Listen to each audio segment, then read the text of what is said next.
नमस्कार। आज हम ईरान इजराइल संघर्ष में जो हालिया घटनाएं हुई हैं उन पर जो हमें जानकारी मिली है, जो स्रोत मिले हैं, उनको थोड़ा गहराई में जाके देखते हैं। इन स्रोतों से हमें कितने लोग हताहत हुए, कहाँ हमले हुए, कौन से हथियार इस्तेमाल हुए और पूरी रणनीति क्या है, इस पर काफी कुछ पता चलता है। तो हमारा मकसद है कि इन सारी बातों को समझें और देखें कि असल में क्या चल रहा है। चलिए शुरू करते हैं। जी हाँ, सबसे पहले बात करते हैं लोगों के नुकसान की, जो हमेशा ऐसे संघर्षों का सबसे दुखद पहलू होता है।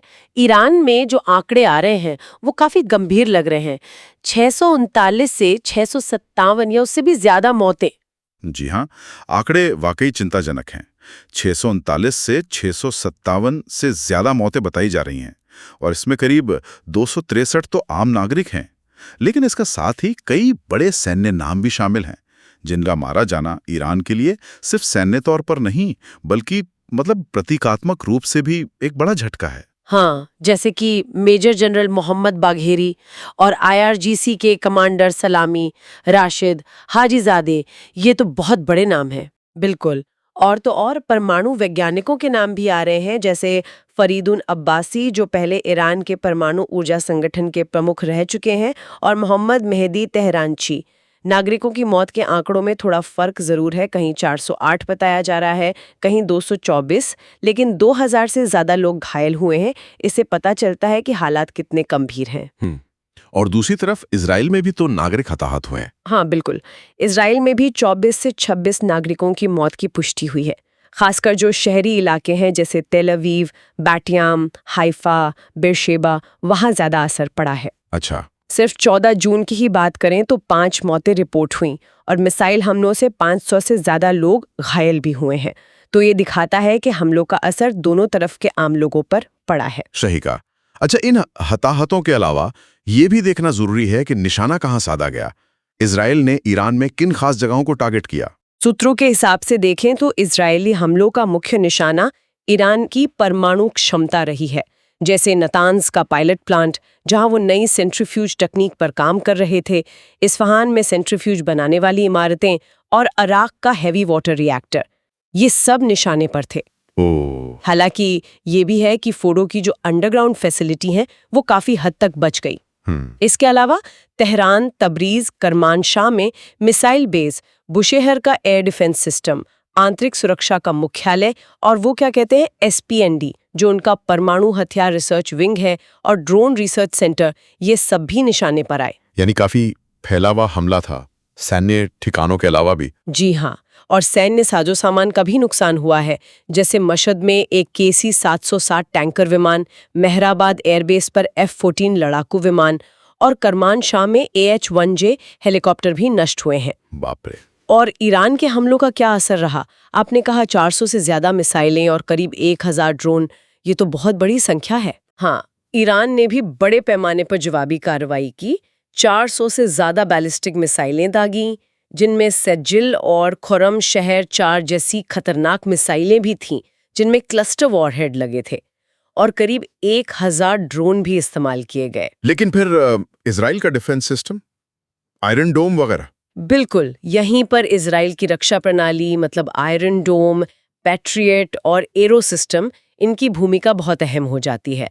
इन्होंने मिलकर लगभग 95% ड्रोन हमलों को नाकाम कर दिया। 95%? जी हाँ, 95%। शहरी इलाकों में तो करीब 20 मिसाइलें ही गिर पाईं और करीब 200 ड्रोन या तो रोक दिए गए या फिर वो खुद ही क्रैश हो गए। फिर भी 20 मिसाइलें गिरी। किन शहरों पर ज्यादा असर पड़ा? तेल अवीव, बैटियम, हाइफा, यरूशलेम और खासकर बेरशेबा जैसे शहर प्रभावित हुए। एक बहुत ही चिंताजनक घटना बेरशेबा में हुई, जहां सोरोका मेडिकल सेंटर पर एक सेजिल मिसाइल सीधे गिरी। अस्पताल पर? हाँ, अस्पताल पर। इससे करीब 50 लोग घायल हुए और बिल्डिंग को भी काफी नुकसान पहुंचा। तो ये दिखाता है कि असर सिर्फ सैन्य ठिकानों तक ही सीमित नहीं रहा। ये वाकई चिंता की बात है। अच्छा, हथियारों की बात करें तो इजराइल ने अपने हमलों में क्या इस्तेमाल किया था?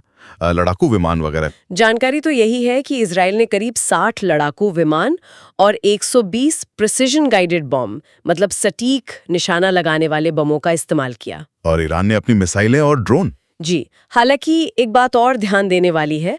बताया जा रहा है कि इजरायली हमलों से ईरान के करीब आधे से 2/3 मिसाइल लॉन्चर नष्ट हो गए। इससे उनकी आगे हमला करने की क्षमता पर जरूर असर पड़ा होगा। इन सब सैन्य कार्रवाइयों के बीच रणनीतिक और कूटनीतिक तौर पर क्या चल रहा है? इजराइल का एक दावा है कि उसने ईरान के परमाणु कार्यक्रम को 2-3 साल पीछे धकेल दिया है। क्या ये सही है? हाँ, ये दावा तो वो कर रहे हैं और ये काफी महत्वपूर्ण दावा है।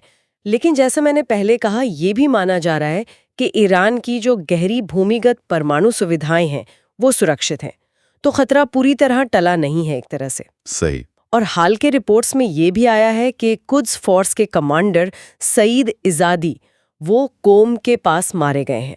इससे तनाव और बढ़ सकता है। और अंतर्राष्ट्रीय स्तर पर क्या हो रहा है? कोई बातचीत, कोई समाधान निकालने की कोशिश? फिलहाल तो कूटनीतिक कोशिशें रुकी हुई सी लग रही हैं। अमेरिका कह रहा है कि वो अगले 2 हफ्तों में हमलों के असर का पूरा मूल्यांकन करेगा। उसने अपने KC-46A टैंकर विमान भी तैनात कर दिए हैं, मतलब लंबी दूरी के ऑपरेशंस के लिए तैयारी है। और ईरान? ईरान का रुख साफ है। उनका कहना है कि जब तक हमले नहीं रुकते, वो जिनेवा में परमाणु वार्ता के लिए वापस नहीं जाएंगे। रूस, चीन, यूरोपीय संघ, संयुक्त राष्ट्र सब संयम बरतने की अपील तो कर रहे हैं, लेकिन जमीनी हकीकत थोड़ी अलग दिख रही है। और आसपास के क्षेत्र में भी तो तनाव बढ़ गया होगा। बिल्कुल। इजराइल ने लेबनान में हिजबुल्ला को चेतावनी दी है। दूसरी तरफ ईरान ने हरमूज जलडमरू मध्य को बंद करने की धमकी दी है और साथ ही क्षेत्र में अमेरिकी ठिकानों पर हमले की भी। तो स्थिति काफी नाजुक बनी हुई है। तो कुल मिला के जो हमने आज देखा, दोनों तरफ काफी नुकसान हुआ है। खास रणनीतिक जगहों को निशाना बनाया गया, आधुनिक हथियारों का इस्तेमाल हुआ और डिप्लोमेसी यानी कूटनीतिक रास्ते फिलहाल तो बंद से दिख रहे हैं। जी हाँ, संघर्ष बिना किसी सीजफायर के, बिना किसी युद्ध विराम के जारी है और दुनिया भर में ये चिंता है कि ये लड़ाई कहीं और ना फैल जाए, कहीं और देश इसमें ना शामिल हो जाए। तो ये हमें एक अहम सवाल पर लाकर छोड़ देता है। अंतर्राष्ट्रीय दबाव तो है, ईरान धमकियां भी दे रहा है, लेकिन क्या ये संघर्ष और गहराएगा? खासकर अब जब अमेरिका भी अपनी रणनीति का मूल्यांकन कर रहा है। ये आने वाले दिनों में देखने वाली बात होगी।